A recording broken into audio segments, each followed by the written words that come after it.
একদিন ছোট্ট রাজু গিয়েছিল জঙ্গলের ধারে খেলতে। পাখিরা গান গাইছিল, বাতাসে ফুলের গন্ধ ছিল। হঠাৎ সে শুনল, ধপ ধপ ধপ বড় কোনো কিছু এগিয়ে আসছে। চোখ বড় বড় করে দেখল, একটা বিশাল হাতি।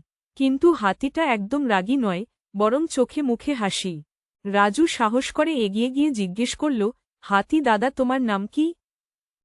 হাতিটা গুনিয়ে বলল, আমার নাম গজরাজ। আর তোমার? রাজু বলল, আমার নাম রাজু। তারপর থেকে রাজু আর গজরাজ খুব ভালো বন্ধু হয়ে গেল।